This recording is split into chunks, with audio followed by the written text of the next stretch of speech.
The word of God is alive and powerful, sharper than any two-edged sword, piercing even to the dividing asunder of the soul and the spirit, and of the joints and the marrow, and is a critic of the thoughts and intents of the heart.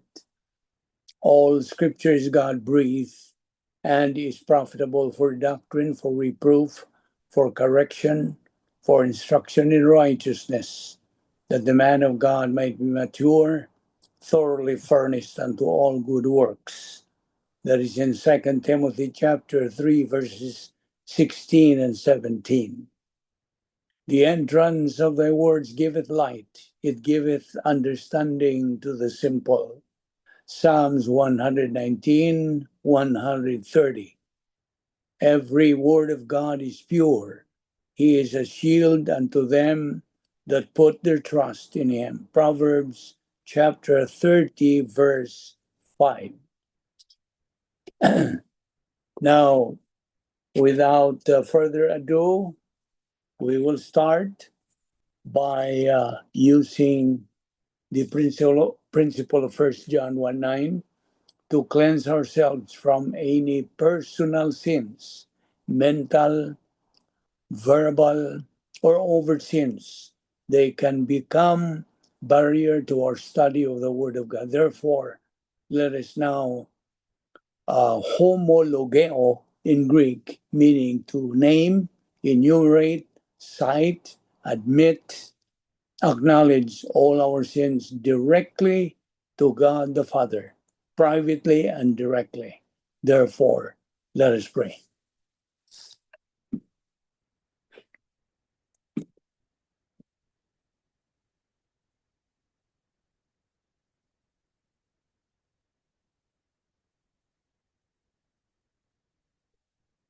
Heavenly Father, we are here once again because we love your word, because we are members of the royal family through our faith on your Son, the Lord Jesus Christ.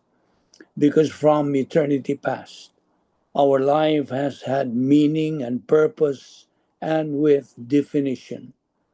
Because you commanded us to take in your word daily, just as we assimilate physical food daily.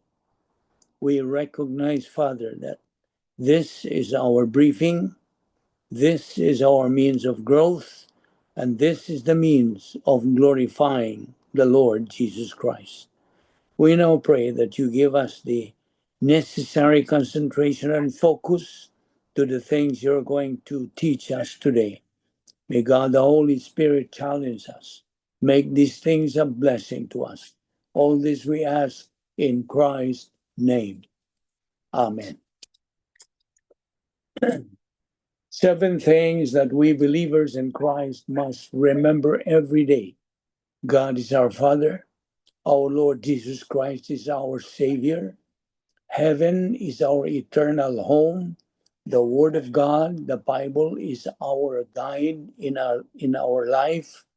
Every believer in Christ is our family. The good news, the gospel, is our message, and our goal is maximum glorification of God. Now we know that we have been saved by grace alone, through faith alone, in Christ alone, through the scriptures alone, for the glory of God alone. Sola scriptura, scripture alone, which is a Latin phrase, literally means scripture alone. Scripture alone is sufficient for Christians. It is the belief that the scripture is the sole and only authority for Christian theology and Christian practice. It holds that the Bible is not only authoritative, but it is also sufficient. The Bible is sufficient for everything that we need to be able to grow and in the knowledge, grace and knowledge of our Lord and Savior Jesus Christ. 2 Peter 3:18. And sola scriptura also holds that God reveals himself through and only through scripture. There is no other means by which God gives to us specific revelation. God reveals himself to us in Scripture alone. Now, we have benefits, privileges, and advantages that we believers do possess at the point of salvation. Right at that moment, we made the most important decision in our life to believe in Christ. These are the things that we receive from the grace of God. We were imputed eternal life by God, John 3:16, John 3:36. We were imputed God's perfect righteousness and our Lord Jesus Christ's perfect righteousness, making it a double portion. Hence, we are declared righteous. It's not our righteousness, it's God's. We were baptized by God, the Holy Spirit, that put us in union with our Lord Jesus Christ forever. That's in 1 Corinthians 12 to 13. We are declared born again. John 3:3 and John 3:7. We are called believers in Christ. And we are called evangelical, biblical, doctrinal Christians, non-denominational believers. Our names can now be found written in the Lamb's book of eternal life, never to be blotted out. And our uh, citizenship now is transferred from here to heaven. We are now citizens of heaven, Philippians 3:20. Heaven is our eternal home. Heaven is where our God is.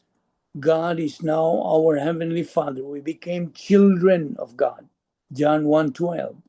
We are entered into the protocol plan of God. We are inside the plan of God for us to stay. And we are now justified, no longer condemned, no longer judged. We became the church, ecclesia, which means the called out ones.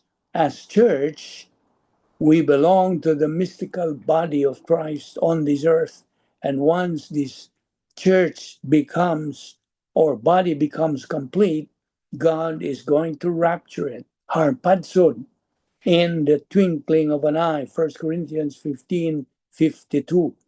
We became recipients of 39 irrevocable absolutes. We were sealed by God, the Holy Spirit, at that moment of salvation. We are now called saint. We are forgiven and cleansed of the unpardonable sin. Now we are here once again to continue taking in Bible doctrine, which is the food for our soul as believers. Now, we have one day more before we can step in a new year. So tomorrow is the New Year's Eve. Now, this is going to be evaluation time, not resolution time. Okay? Evaluation time of our spiritual life as believers. How have I been, or have I been growing spiritually or retrogressing spiritually? That is number one question we should ask ourselves. Did I make Bible doctrine my priority or the world's pleasure? Did I lay up treasures in heaven or those that are on this earth? How often did I reside in the operational divine dynasphere? How real is God now in my life? How is my attitude towards God and Bible doctrine? Is it cold, lukewarm, or boiling hot? Remember, God is telling believers after they got saved, the best is yet to come. Yes, the best is ahead of us. Remember this thing, what to expect in the next year, 2026. Bible doctrine and more Bible doctrine to assimilate. We have to study, learn, believe, and apply the Word of God in our spiritual life. And more escrow blessings in time. And we are, of course, anticipating, looking forward to the rapture, which is happening for sure. It is imminent. So, our hope, therefore, is not in the new year, but in the one that makes all things new. For you who are with us in this Bible study today through this Zoom, it is my hope that you have discovered not only the Lord Jesus Christ as your Savior, but Jesus as your friend. Yes, He is your friend. He is there with you in every situation. He is your co pilot. He sits in the passenger seat. He walks with you into every situation. You are never without Jesus Christ, even though you may not be aware of His presence. Remember, you are now eternally united with Him. Now, as Pastor Chuck Swindoll said, as we start out this new year, may we be filled with the knowledge of God's will and all wisdom and spiritual understanding. May we walk worthy of the Lord in all wisdom and all pleasing, and may we be fruitful, bearing fruit for the Lord in every good work as we increase in our knowledge of God. More Bible doctrine to saturate our mind. May we be strengthened with His might according to His glorious power. And may we have all patience and long suffering with joyfulness. Now, let us start this Bible study with this question. How many people die every year? Of course, 100 million people die every year. 270 million die every day. 10,000 people die every hour. 180 die every minute. 3 die every second. And you will be one of those statistics one of these days. Question: are you ready to meet God? Are you? The Bible says, prepare to meet God. Our Lord Jesus Christ said, the dead shall come forth. They that have done good unto the resurrection of life, and they that had done evil unto the resurrection of damnation. Two crowds. Well, you might ask, what do I have to do to make sure? To make certain. Yes, I know many people want to be sure, but they don't know what to do. First, you must repent of your sin. Now, this is addressed to you, unbeliever. Repent of your sin. And the word repent means to turn, to change the direction of your life, to change your mind, to change your mind about God, to change your mind about yourself and your need of God. And you go home ready to change the way you treat your family, your fellow men, the people you work with. You are ready for a change. Are you? Now, God has a plan. That is why you are still alive right now, because God has a wonderful, fabulous plan for your life. This perfect plan for your life that I'm talking about can only be found and learned from the Word of God, not from any human source, not from any university or from any school of learning.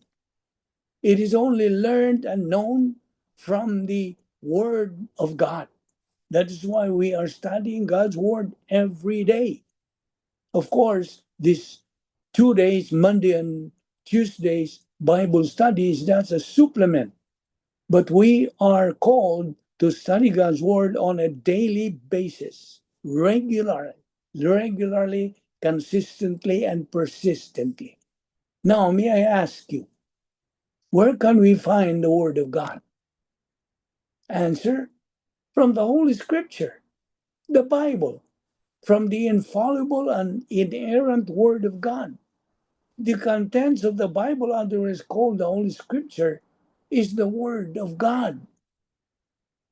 2 Timothy 3:16 to 17, that we always quote, says, all scripture is God breathed, and it is profitable for doctrine, for or all this that we usually quote before we start our Bible study. And then in 1 Corinthians 2:16, it says, it is the mind of Christ.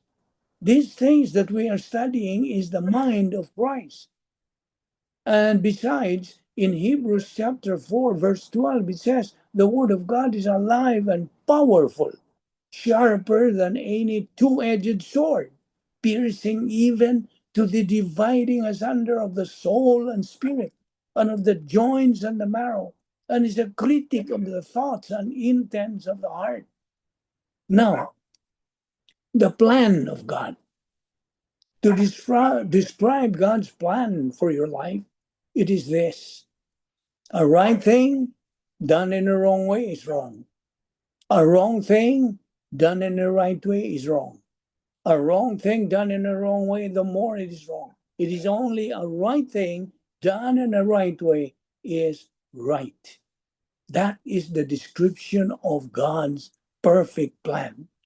Besides the plan of God, when it comes to problem, it is a problem anticipator, problem identifier, problem preventer, and problem solver. Furthermore, the plan of God for your life is the best and the highest. Now, for you unbeliever, you might ask, and I know you will, how do you know to be saved? Or how do I know I am saved? Okay, let's rephrase that. How do I know I am saved? There are four things, okay? Four kinds of people in the world, okay? I am identifying the people in the world. Number one, those who are saved and do not know that they are saved. That's number one. Number two, those who are not saved and they know they are not saved. Number three, those who are saved and know they are saved. And number four, those who are not saved and think that they are saved. Now, what really is salvation? We concentrate again. Of course, that is our concentration, our focus for you, unbeliever. What really is salvation? One who truly believes in Christ as his Lord and Savior is saved. That is salvation, Acts 16:31. When God's word says, believe on the Lord Jesus Christ, and thou shalt be saved.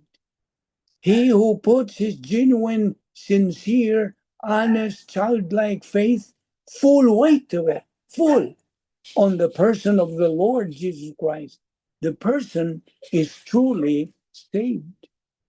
Now, okay, once you believe on or respond positively to God's stimulus, because that is God's stimulus for you to believe in Christ so you get saved.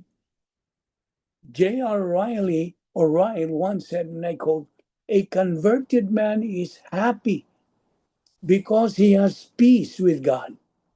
His sins are forgiven. His conscience is free from the sense of guilt. He can look forward to death, judgment, and eternity and not feel afraid. What an immense blessing to feel forgiven and free. Now, actually, let's take this up. A lot of people nowadays do not really know who and what God is.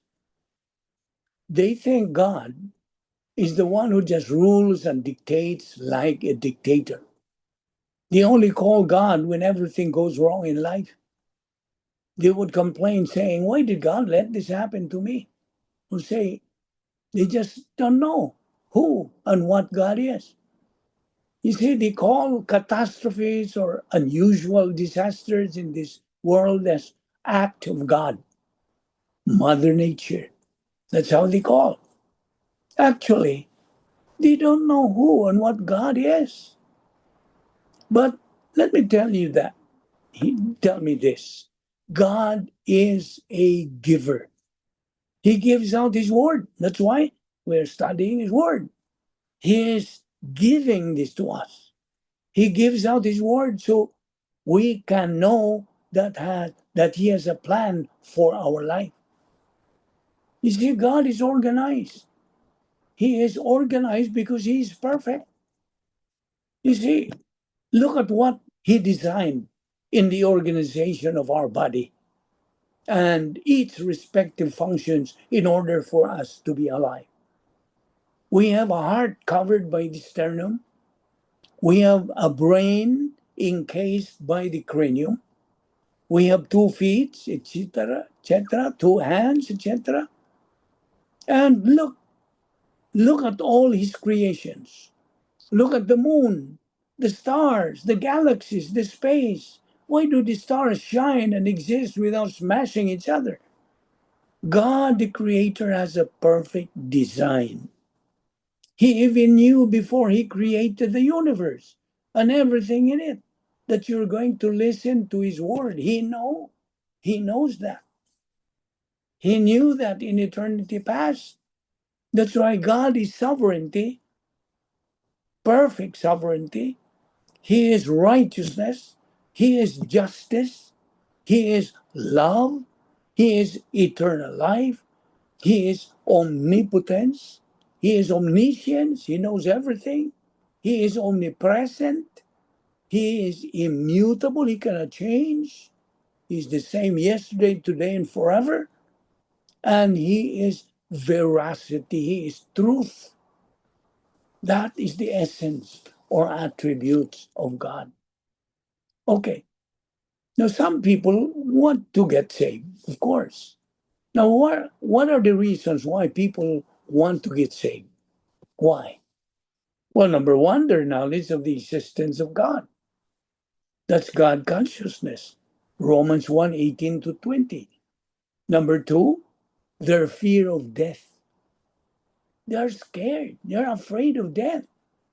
In Ecclesiastes chapter 3, verse 11, God has written eternity in their heart. Okay? We never go out of existence. No. Man has no excuse. In Hebrews chapter 2, verses 14-15. Number three, the desire for cleansing and forgiveness of sin.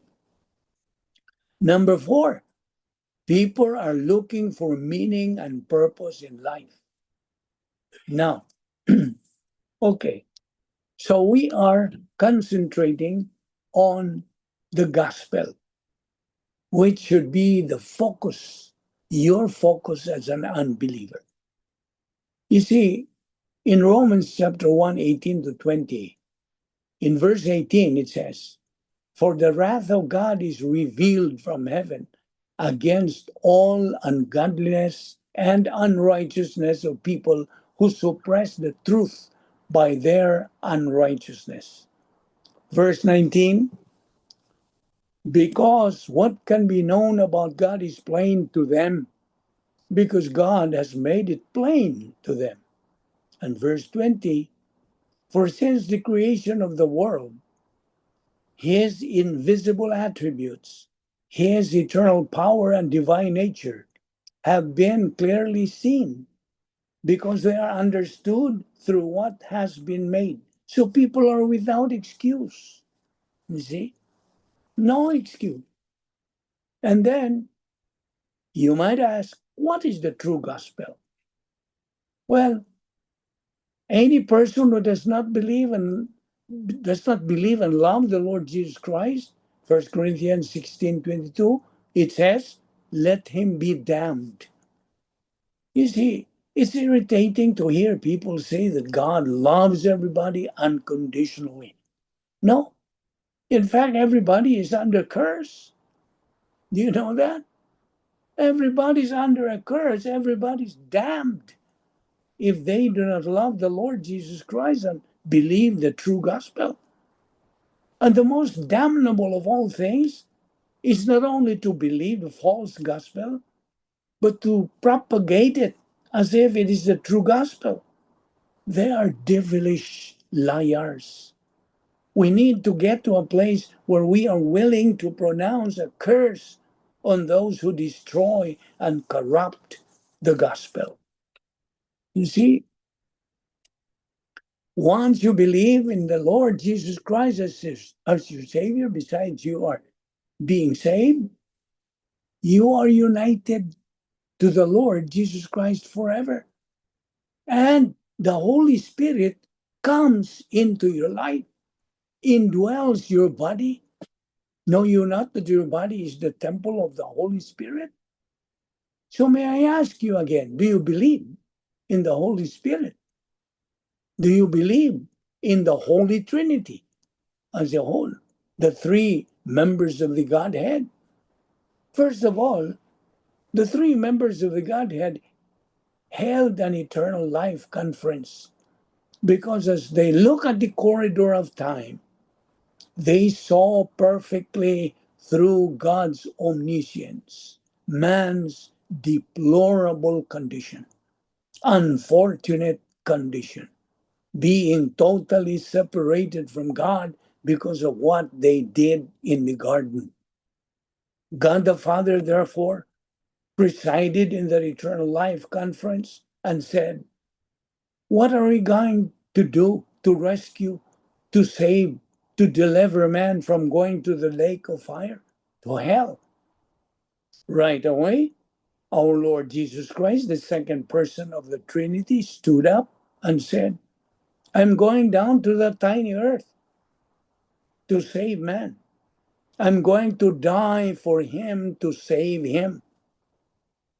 The Holy Spirit also stood up and said, I will reveal our plan of salvation. I will make this plan very clear to man, and that there is no other plan like it, that man can only be saved through this plan, and outside of this plan, there is absolutely no salvation. The Lord Jesus Christ said, I am the resurrection and the life. He that believeth in me, though he were dead, yet shall he live. That is in John 11:25. In verse 26, and whosoever liveth and believeth in me shall never die. Believeth thou this? He even asked that question. Therefore, you need that faith. Faith is non-meritorious. He does not need your good works. He does not need your morality and everything, your talent. No, he just needs your faith. Faith is the ignition switch that activates all activities related to salvation. I repeat, faith is the ignition switch that activates all activities related to salvation. Now, okay. But as many as received him, to them he gave the right to become children of God, even to them that believe on his name. That is the assurance that you can become a child of God after you believe on the Lord Jesus Christ as your Savior. And you are baptized by God, the Holy Spirit. A believer has been baptized by the Holy Spirit at that moment of salvation. Baptize me comes from the original Greek word baptizo, which is an identification. Right at that moment you believe in Christ, you are identified with God through our Lord Jesus Christ. Now, and so, if an individual unbeliever rejects this stimulus, there is that sin that he commits. That sin is unpardonable. There is one sin mentioned in the Bible that is unpardonable: blasphemy against the Holy or the person of God, the Holy Spirit. In Matthew 12:31-32, in verse 31, it says, "Wherefore I say unto you, all manner of sin and blasphemy can be forgiven unto men, but the blasphemy against the Holy Spirit cannot be forgiven unto men." Note that, cannot be forgiven unto men. And verse 32 further says, "Whosoever speaketh a word against the Son of Man, it shall be forgiven him. But whosoever speaketh against the Holy Spirit, it shall not be forgiven him, neither in this world, neither in the world to come." That is the unpardonable sin. I hope you got it and you understand it. You see, at this moment, God commands all men to repent and believe. All men, no exception. And today is the day of salvation. You, an unbeliever, listening to this message, is God's stimulus for you to respond. Because every stimulus needs a response. And so your response is either yes or no. You accept or you reject. You see? And there is a consequence in every response that you make. And every response has a result. So today is the day of salvation, that you are to flee from the wrath to come. Yes, there is a wrath to come. To flee from the law of Moses that condemns you into the city of refuge, who is the Lord Jesus Christ, our Lord. Run to him. Run to him. Repent. Repentance is simply giving up, to stop fighting against God and to stop attempting to gain your own salvation through your own works, to literally give up and fall upon Christ. That is salvation. And so, if you are not a Christian yet, you are not a Christian, you have not made your decision yet, the first thing you need to do is understand that He came to be one of us. I'm referring to our Lord Jesus Christ. And for the reason that you could go to the cross and reaching out one hand to the Father and then another hand to us, bringing us together in fellowship so that we could be with each other for eternity. God loves you so much. He did not spare his own Son, the Lord Jesus Christ. He gave the most expensive thing that heaven had to offer, the greatest gift that he is offering, so that you and I could be saved. And he came to seek and to save us so that we could go to heaven and be with him forever. That's the reason why he came. You see?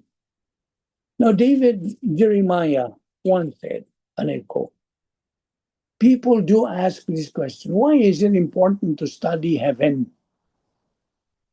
We will be studying about heaven. Why do we have to study? Well, the answer is because we are not yet there. You see, heaven is the anchor of our soul as believers, the Bible says. And when you know that God has got this all worked out and the plan for the future is definite, and there is no possibility that it can fail, that one day you're going to be with our Lord Jesus. Somehow, the things you have through down here are a little bit easier to deal with, because this is not forever. God's got something better planned for all of us. So, heaven, therefore, means believing in a person, believing in the Lord Jesus Christ. It means believing in a place, that it means believing in a promise. And heaven means believing in a plan. Now, the interesting thing about heaven is that everybody sort of thinks they're going there, but it's not true.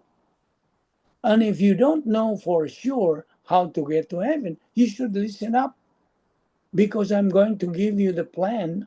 I'm going to tell you what the Bible says right from the passage of Scripture.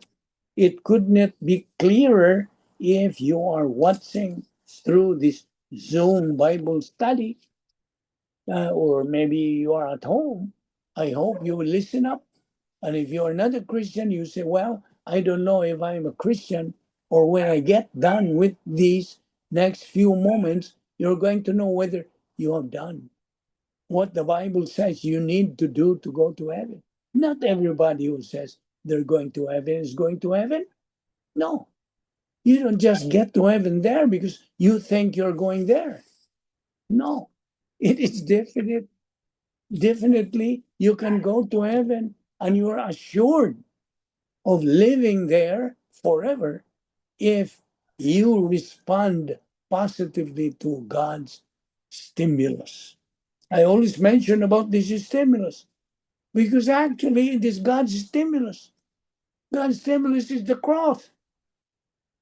That is the only way to get saved.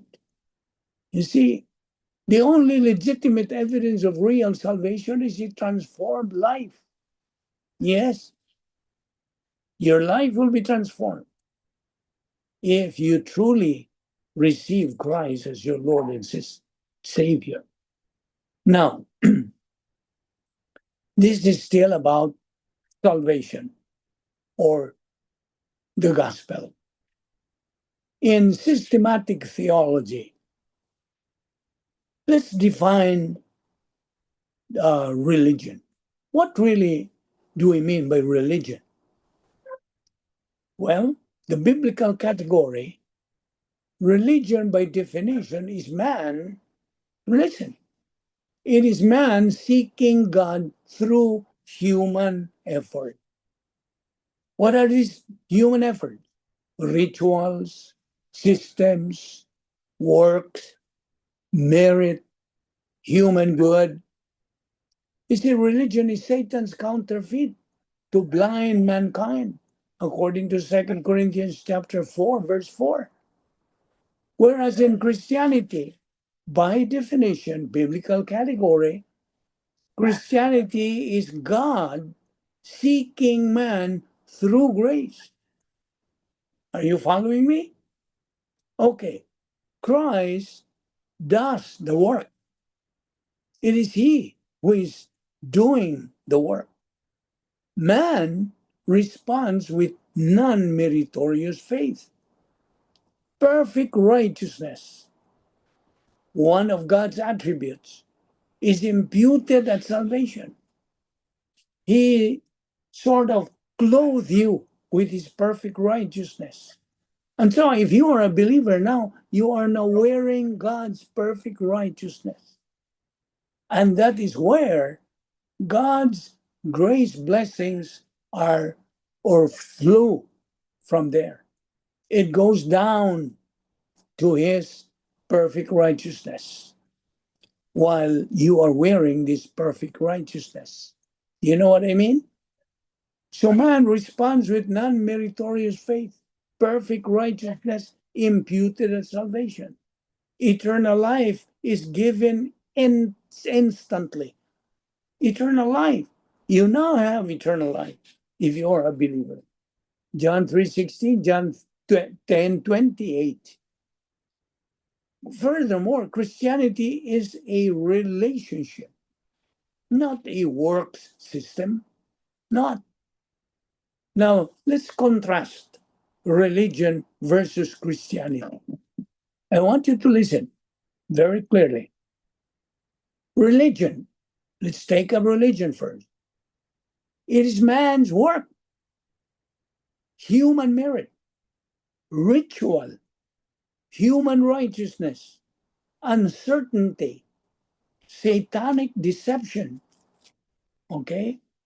Whereas here on the other side, Christianity, it is Christ's works, grace, relationship, imputed divine righteousness, eternal security. You are not, whereas in the religion, it's uncertainty, whereas here in Christianity is eternal security.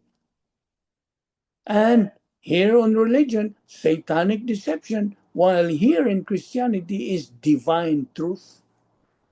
You see, eternal life, when we talk about eternal life, it is personal relationship, not ritual. Okay? I want you to write that down or mark that in your notes.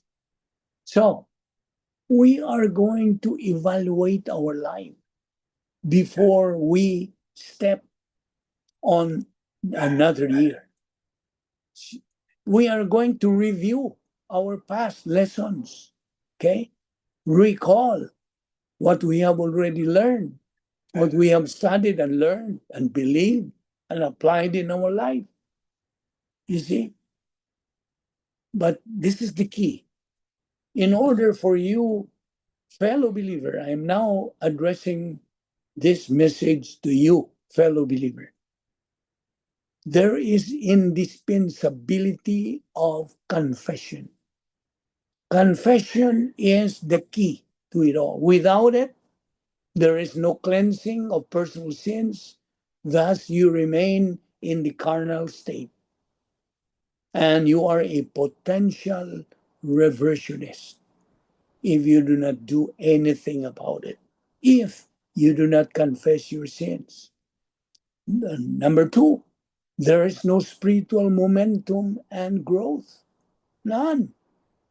Number three, no execution of the protocol plan of God. None. What else? You're under God's divine discipline. You're like the prodigal son. Number six, number five, you remain in the cosmic dynasphere. That's the opposite of the protocol plan of God. God's dynasphere is, we call it operational divine dynasphere. Whereas on Satan's side, it is cosmic dynasphere. What else? You are in the state of misery. You're confused, disorganized. You are in a bad situation. You're a bad decision maker in life. In a nutshell, you are a loser believer. Without confession, without repenting, without pouring out all your sins directly and privately to God, all the other problem solving devices cannot work in your life. No. You remember the 10 problem solving devices? First, you have what? Rebound, filling of the Spirit, and then grace orientation, doctrinal orientation, personal love for God, impersonal love for all mankind, inner happiness, personal sense of destiny, and occupation with Christ. So, number one is confession. What is the right place that believers are supposed to stay so he can execute God's plan for his life? This is it. The operational divine dynasty. That is his place to stay. Otherwise, he would be a casualty in the angelic conflict, if he does not confess his sins. Now, what are the other names of the divine dinosphere that we have studied? Well, God's power system, the protocol plan of God, the Christian way of life, operational divine dinosphere. Now, what makes a Christian Christian? What makes you a Christian, in other words? Well, the Lord Jesus Christ is my life now. I am His. He is mine. He lives in me. I live in Him. I am united with Him forever through the baptism of the Holy Spirit. The Trinity, God the Father, God the Son, God the Holy Spirit, three members of the Godhead live in me. So believe that. Because if you don't believe it, even if you are a believer, that is your problem. Now, what is the issue in salvation again? Let's go back to salvation. The issue is not sin. Why? Why? Why is it that sin is no longer the issue in salvation? Why? Can you answer that? Anybody who can answer that? Why is it that sin is no longer the issue when it comes to salvation? Anybody? Can Just anybody because answer that? What? it's been taken care of it in the cross. Okay, that's it. That's right. Ken got the right answer. Sin is no longer the issue because it has been taken care of at the cross. Christ died for those sins. You see? That's why he cried out while he was hanging on the cross, Tetelestai. It is finished. What was finished? Paying in full your sin debt. He paid it all. So therefore, sin is no longer the issue. The issue is the Lord Jesus Christ, not sin. Now, how do you share the gospel to your family and loved ones? Well, we have studied this already.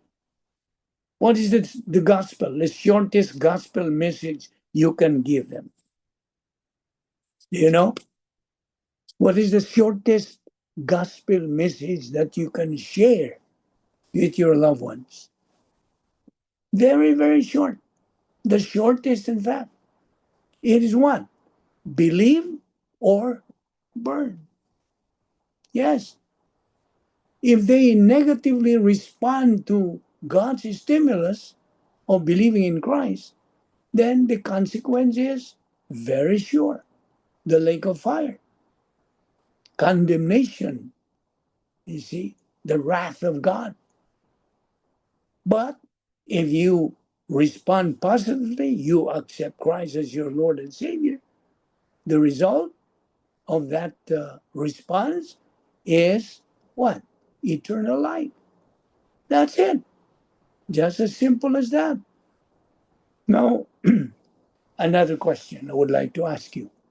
Now, I'm still addressing this to you, fellow believer.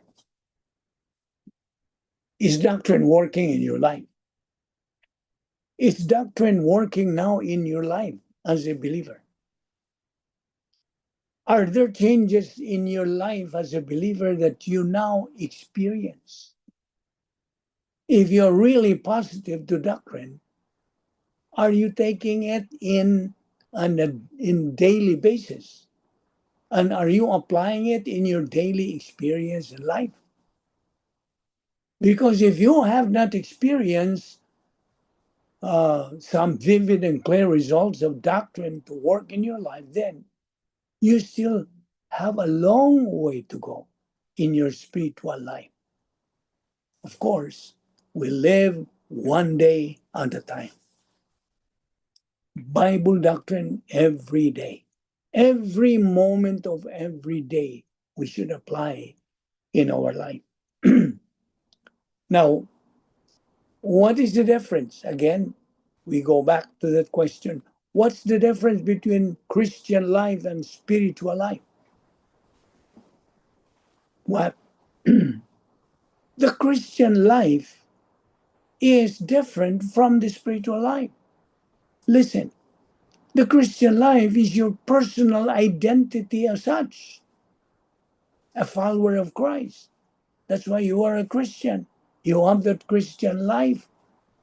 But the spiritual life is different. That's over and above. Higher, uh, uh, higher part. Spiritual life is higher than your Christian life. It is your absolute status of the church age believer. You are a church age believer. Your absolute status, whose soul is filled by God the Holy Spirit and in fellowship with God. Okay? Because if you are not filled by the Holy Spirit, still, there's nothing that works in your spiritual life. So, okay, now, again, this is a review.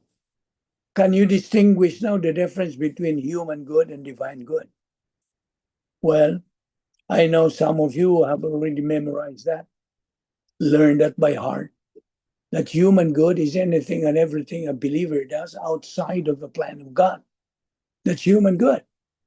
But divine good is anything and everything a believer does inside the protocol plan of God. Now, God's word, of course, the doctrine prohibits believers, mandates believers to avoid using our emotion, our feeling. Why? The reason why? Because emotion has no thinking. It has no capacity to think. See? So my question again is, why does God's word mandates believers to avoid using our feeling, our emotion in dealing any aspect in life? Instead, Bible doctrine emphasizes the use of our mind. You see, it should be our mind that is foremost, not our emotion. There's even a human viewpoint that says, do not let your heart rule over your mind. You see, in your personal and private evaluation of your spiritual life, are you a winner believer now or a loser believer? Answer it privately, honestly to God. Are you a winner or a loser? You see, all of us believers are accountable, answerable, and responsible to God alone for our respective lives. I've been telling you so many times in our ministry that God is dead serious to his word. Thus, God expects every one of us believers to be serious in our spiritual life by following our ministry's slogan, Operation SLBA. Study, learn, believe, apply the Word of God.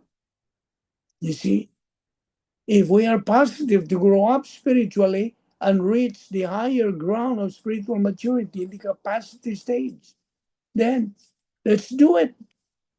Just do it. There's a popular saying, just do it. For you, positive believer, the best is yet to come. The best is ahead, waiting for you. You see? But for you, negative believer, the worst is yet to come. What are the worst things are that are waiting for you?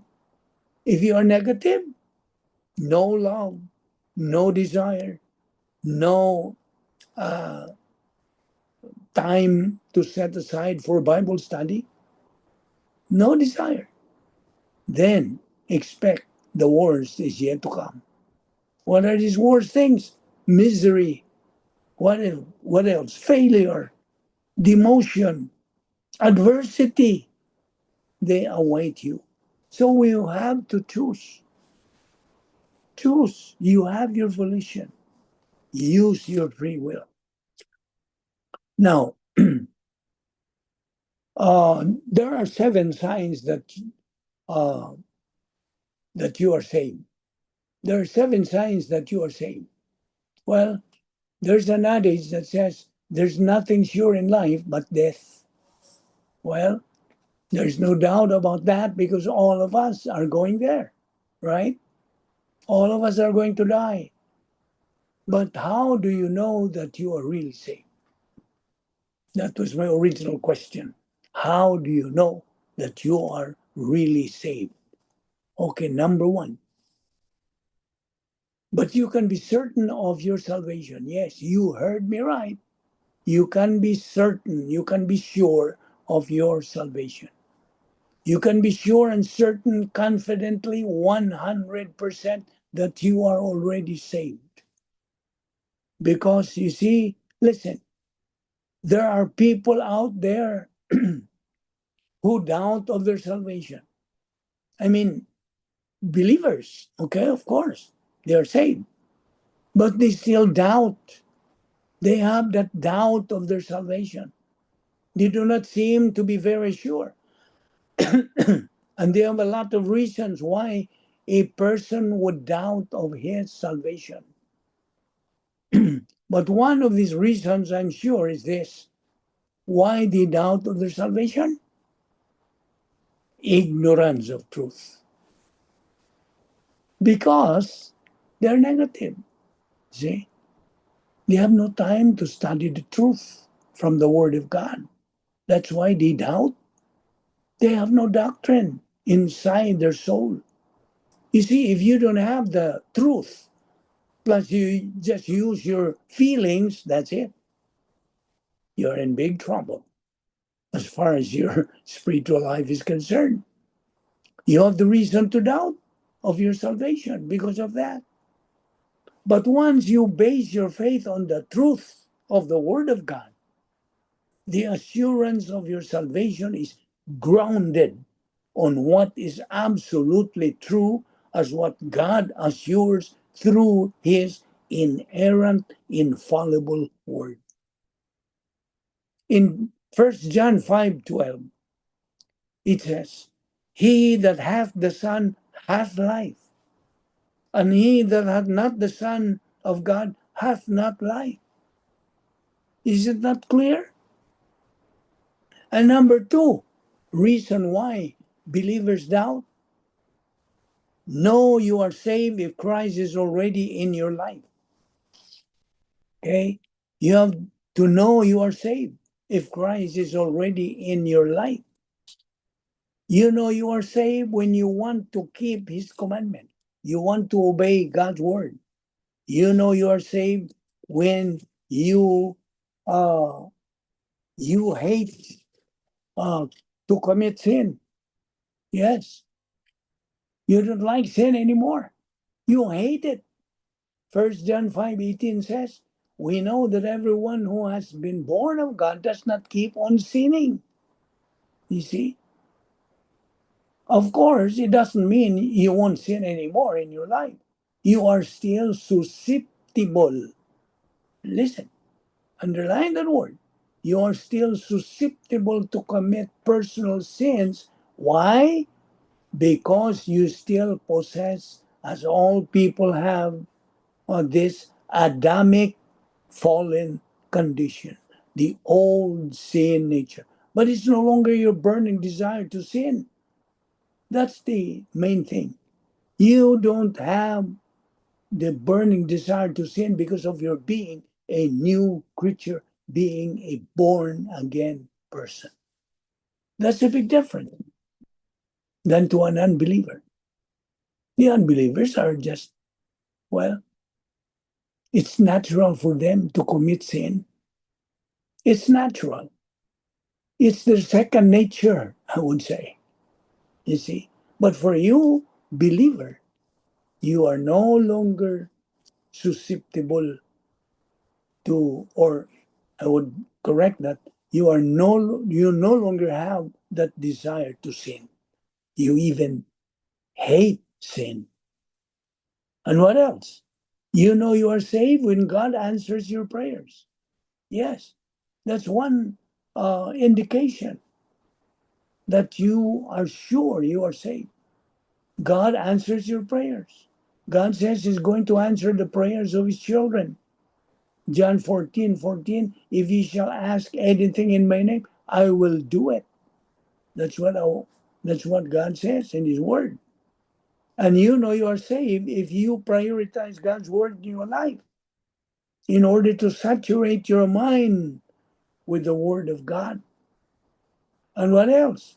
You know you are saved when you have a new desire to live for God and you lose your desire to sin. You see? You lose that desire to sin. What else? When you love your fellow believer. If you love the Word of God and study, learn, believe, and apply the Word of God in your life every moment of every day.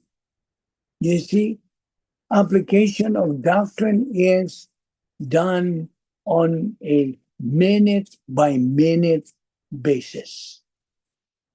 And remember, for you unbeliever, God's love was moving right there while our Lord Jesus Christ was hanging on the cross. God proved His love on the cross. When Christ hung and bled and died, it was God saying to you, I love you. Do not forget that. That's why He wants you to come back to Him, be reconciled to Him. The only reconciler and mediator is the Lord Jesus Christ. That's why He came down to our earth to do that. That's His mission, you see. So, to sum it up, faith in Christ, eternal life. Reject Christ, eternal condemnation. That's in John 3:36. He who believes in the Son has life. He who does not believe in the Son does not have life, but the wrath of God abides on him. You see?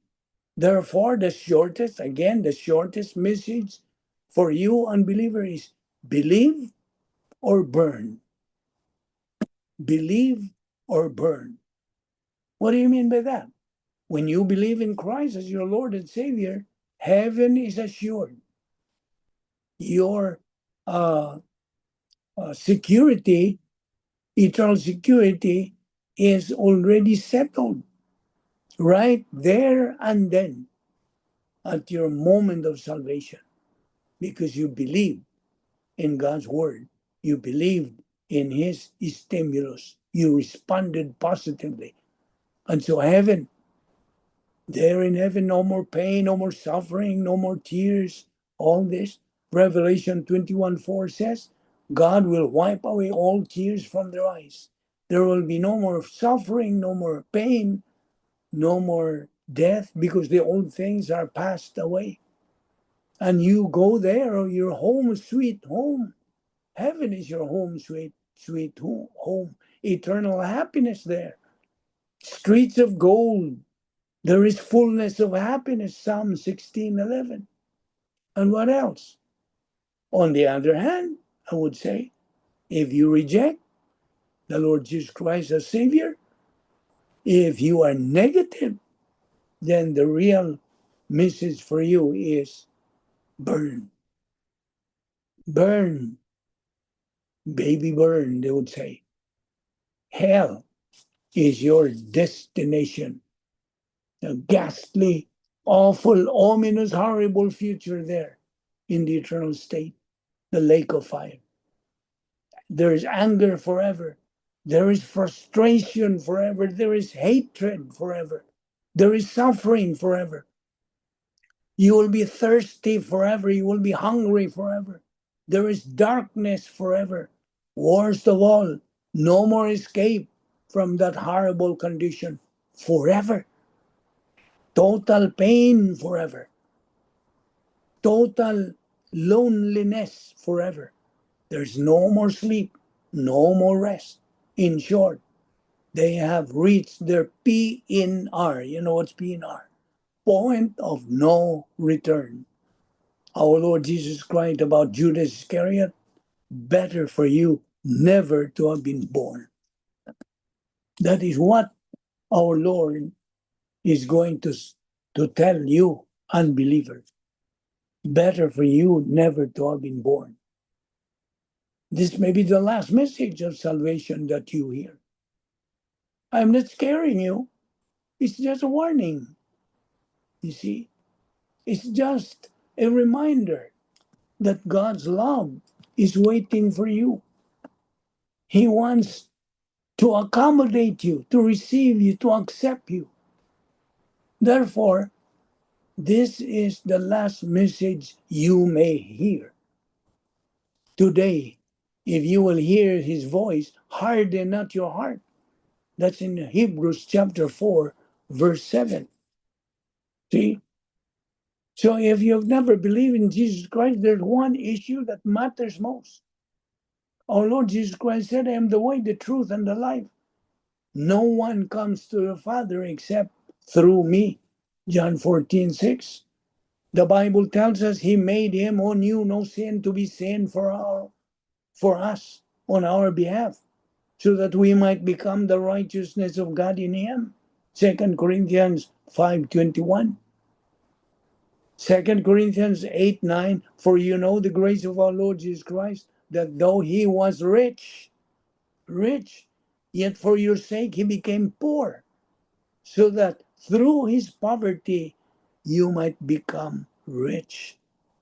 You see, this verse is about the spiritual riches of salvation, righteousness, and eternal life that believers gain through Christ's sacrifice, not necessarily material wealth. And so, for you, unbeliever, this is the most important time before we step on the new year. God is waiting for you. He is patiently waiting for you. He's giving you all chances, thousands and thousands of chances. So you will never regret. If you do, make the most important decision in your life. You see, God always finds time to concentrate his full attention on you. Yes, he's thinking of you because he loves you. In fact, he's always totally concentrating on you. He foresaw your life from beginning to end and stockpiled everything you will ever need. Just imagine that. Even if you cut off your intake of doctrine, now I'm addressing to you, fellow believer.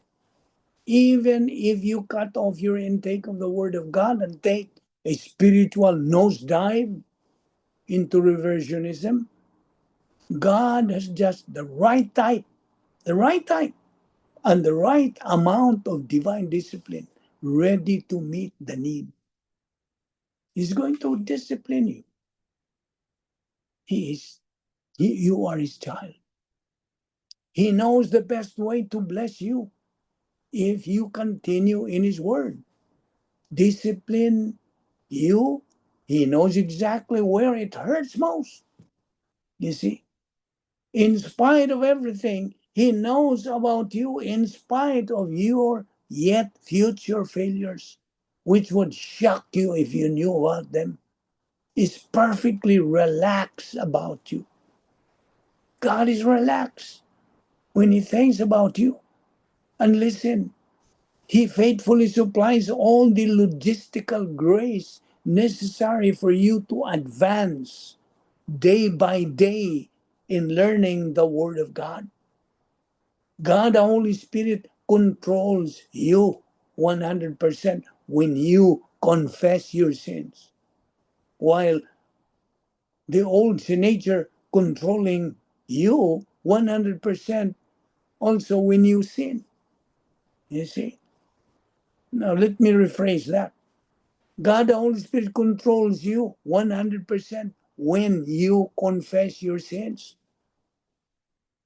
But it is the old nature controlling you 100% also when you are in a state of sin.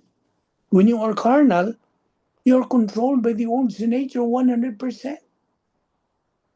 Therefore, if you desire to be the object of divine blessings, you must stay inside the protocol plan of God or the divine danosphere. Otherwise, he will be the object of divine discipline. You will be the object of divine discipline if you stay out of fellowship. You see. You see, one of God's open secret for us believers to be winners is for us to live as unto the Lord. Our occupation, our job, or anything that we do in life is our full-time Christian service. Thus, what we do in that job should be done as unto the Lord, you see, and keep trusting in Him. That is God's mandate. Trusting the Lord with all your heart, and lean not on your own understanding. In all thy ways acknowledge Him, and He shall direct your paths. That's in Proverbs chapter 3, verses 5 to 6. We don't have to give up in our problems and afflictions in life. No. We should have that mindset of never give up. We don't have to quit. We don't have to wonder what to do. God has already assured us of His guidance and His direction. Also in Psalms 119, verse 105, what does it say? Your word is a lamp unto my feet and a light unto my path. Since we are living in this dark world ruled by Satan, the arch enemy of God, we do need a lamp with which to guide light to our feet, lest we trip in our walking, and a light to brighten our path, lest we stumble. And the lamp that brightens our way in life is God's word, nothing else. Did you hear me right? The lamp to my feet and a light to my path provides guidance for daily decisions and moral choices in a world of spiritual darkness. We believers need to trust God with the next step, even when the full path ahead is unclear. You see? And so, as we continue in our spiritual momentum, we should also be reminded by Psalms 119, verse 37, which says, we pray, we say, Lord, turn my eyes away from worthless things, worldly things, mundane things. Preserve my life according to your word. You see? So, David Jeremiah, in his ministry also once said, God, through Jesus Christ, has loved you before the foundation of the world. Before you could do anything good or bad, you were loved by God. That means He does not love us because of who we are. He does not love us because of what we have done. He loves us because of who He is. Understand that. He loves us not because of what we have done. He loves us because of who He is. When we succeed, He says, I love you. And when we fail, He says, I love you. Because He is love. There is nothing you can ever do to make Him stop loving you. And there is not anything you can do to make Him love you more than He already does. Because you see, His love is eternal. It's a part of who He is as God. And it has always been true. Everything you have ever done or thought, whether it be good or bad or indifferent, was in the future when God set His love upon you. He loves you, my friends, like you cannot imagine. Or you may say, I don't feel loved. Now let me tell you with authority, that is not God's problem. That's not God's problem. We cannot blame God for our feelings. You see, it's our feelings again. God has told us the truth. He loves us. You've got to believe it. You see? And then God commands us to be holy, which man has no capacity to do so. That's the ministry of reconciliation. That when a person believes in the Lord Jesus Christ, he is given a new purpose in life, which includes a message, a ministry, and a title, that of an ambassador for Jesus Christ. Don't you know that we believers have two uh, uh, mandates that He gave us and responsibilities, that of a priest and that of an ambassador. Okay? When a person believes in Christ, he is given a new purpose in life, including a message, a ministry, and a title, that of an ambassador of Jesus Christ. Regardless of your vocation, abilities, activities, circumstances in life, or education, you are as much involved in a full-time Christian service as any pastor, teacher, evangelist, or missionary. Every believer is an ambassador for Christ, while pastor, teachers, and evangelists are special communication gifts like us. 2 Corinthians 5:18 says, "Now all these things are from God, who reconciled us to himself through Christ and gave us the ministry of reconciliation." Your responsibility as an ambassador for Christ is to proclaim the glorious message of reconciliation. Christ has solved the sin problem, 1 Corinthians 15, 3-4, and made peace between man and God. Because our Lord Jesus Christ is the mediator. 2 Corinthians 5:20 says, "Therefore we are ambassadors for Christ, as though God were entreating through us. We beg you on behalf of Christ, be reconciled to God." And so, this is a warning for you, unbeliever. This is addressed to you, unbeliever. In 2 Corinthians 11, 13-14, in verse 13, it says, "For such are false apostles, deceitful workers, transforming themselves into the apostles of Christ." Verse 14, "And no marvel, for Satan himself is transformed into an angel of light." You see? So in order for you not to be deceived, how? Not to be deceived by false teachings, by the lies of Satan. How can you prevent yourself from being deceived? You should ask yourself three questions. What do I believe? Why do I believe it?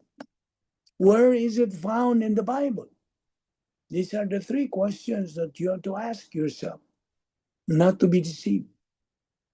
Now, therefore, God mandates every believer to be positive, to be boiling hot in their attitude towards Him and His Word.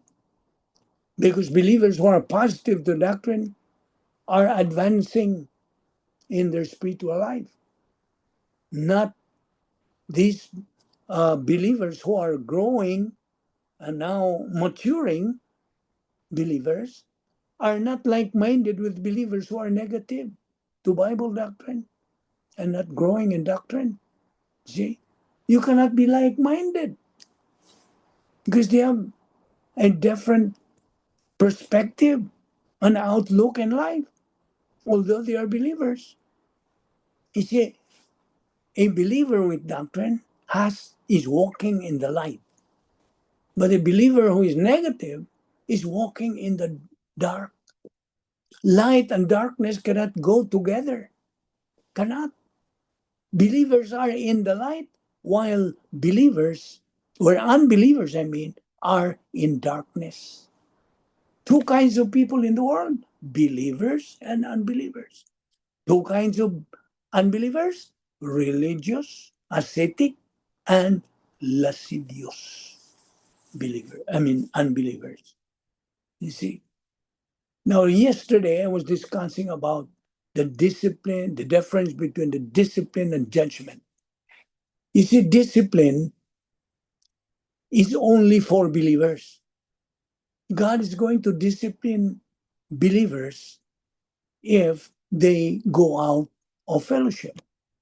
When they are out of fellowship, meaning they are not living inside the protocol plan of God, they are not executing their spiritual life, then they are going to be disciplined. One thing that will happen to him is he's going to be disciplined. Discipline for believers only. Whereas judgment is for unbelievers. Unbelievers are not disciplined. Why? Because they are not God's children. They are out of God's family. They are not members of the family of God. Therefore, God has nothing to do with them aside from judging them. They are judged. They are condemned. Unbelievers suffer. Of course, we believers suffer while we are on phase 2 of God's plan. What is phase 2 of God's plan? Believer in time. We are believers in time. And so we do suffer once in a while. We suffer only in time, never in eternity. That's in Revelation 21:4. So this suffering is only good here on earth. In eternity, no more suffering. But for you, unbeliever, listen, for you, unbeliever, you suffer in time and in eternity. You will receive individual judgment throughout eternity. That's the big difference. Now, you see, if you listen to people today, in our day and age, if you listen to people today, even to preachers, that God is just all love. God is love. That's sort of all He is. Preachers today love to say that God is love. And God loves you. And He loves you unconditionally. You seldom hear people say that God is just. God is righteous. But listen, God cannot tolerate sin. God is a God of wrath. You don't hear people say that. They're happy to turn God into some kind of sentimental lover. But that's completely out of balance. Yes, God is love. That's true. But He is also everything else He is. He is righteousness. He is justice. He is judge. He is an executioner of those who violate His law. You see? And, of course, who do not turn to Him in repentance and faith, you cannot take any attribute of God and isolate that as if that defines God alone. God must be understood in all the complex of all His attributes. And they're all revealed in scriptures clearly. And they all come together in beautiful harmony at the cross in the resurrection of Jesus Christ. There you see God's attributes all together on display. So don't freak out, okay? Just don't freak out, because greater is He that is in us than he who is in the world. What does that mean? It means greater is He that is in us, the Holy Spirit, than he who is in the world. Who is in the world? Satan, who is ruling this world. You see? That's why Apostle Paul said, put on the armor of God. That's what Paul tells us in Ephesians chapter 6. The helmet of salvation, the breastplate of righteousness, the shield of faith, the sword of the Spirit, having your feet shod with the preparation of the gospel of peace. So, in other words, stay close to the Lord and guard your mind and trust in the promises of God and use the word of God, the sword of the Spirit in. See, you can be victorious. You can become a winner if you continue in God's word. Well, as believers, we're supposed to be happy, supposed to be contented in life. Of course, that's one virtue that we are supposed to acquire as we grow up spiritually in our Christian life. And so, do you want to be happy? Maybe as a believer, you are not happy yet. Do you want to be happy, really happy in life? I'm sure you're going to say, of course, I want to be happy. So, listen, only God with His Word holds the key for you to unlock all kinds of unhappiness in this world. And that is grace. You know what that means? God provides. You simply accept. Only God holds the key for you to unlock all kinds of unhappiness in this world.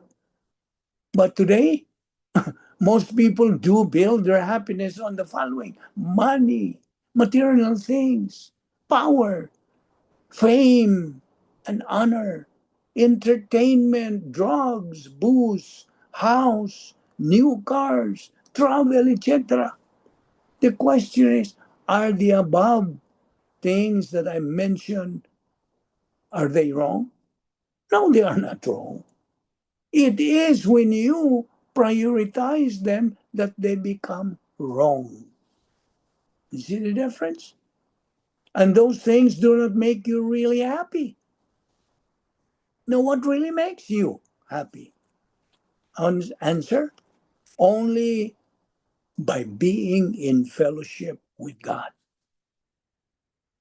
So, right now, while we're studying God's Word, are you in fellowship with God?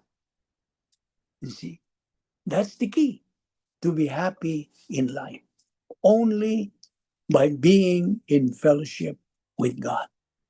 Do not forget Matthew 6:33. Seek ye first the kingdom of God and his righteousness, and all these things shall be added unto you, including the happiness that you are looking for, you are longing to experience. And that is where we will start next week. Any question? I I'm was gonna entertaining. ask that tithing a little bit. Ask that. Tithing. Oh, yes. I'm sorry for that. I should have I should have been reminded about that. Tithing. Well, tithing, of course, is not bad. It's not bad. But you see, uh, in our age now, what age are we now? The church age, right? Tithing is no longer legitimate. Okay, listen, no longer legitimate because in the Old Testament, tithing was only some kind of an income tax, paying to the government the percentage that you have earned in your job. It was an income tax and it was given to the government. But in our age, the church age, this is only a preview to that because I'm going to uh, make a research on that, on the tithing. Okay? But right now, in the church age, is no longer legitimate. Why? Because, well, of course, you have that feeling of donating or giving to the Lord what you have earned. Of course, it is, you see, that is mental. It's our mind that is being watched by God. Whether you are sincere and honest in giving to the church, your 10%, and all of that, that is only a preview of what we are going to answer. Next week, we are going to discuss that lengthily. Okay? Okay, Ken? Sounds good, Lulovic. Okay, so give me time to make a research on that about tithing. Is there any other question? What about the others? No more question?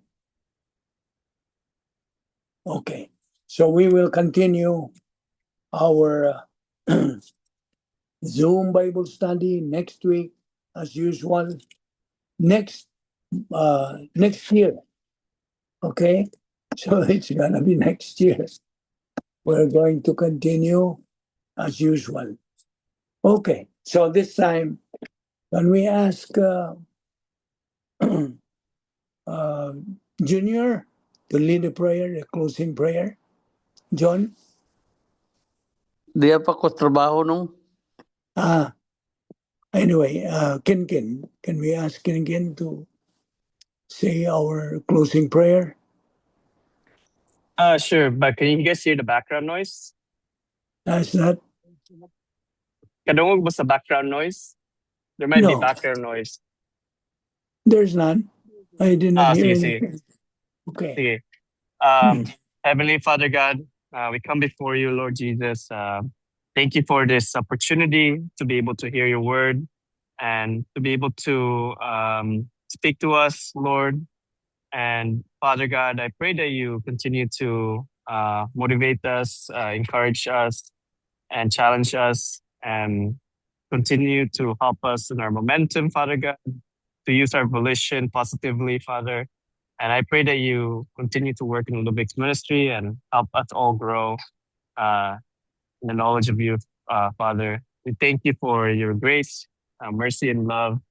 We thank you for everything that you've provided for us in this world. We love you, Jesus. In Jesus' name we pray. Amen. Amen. Happy New Year. Happy New Year, Happy New Lubic. Year. Thank you. Inyo tanan, ha? Happy New Year ng tanan. All right. Okay. Sige, Be bye. safe. Be safe Okay. this New Year. Okay.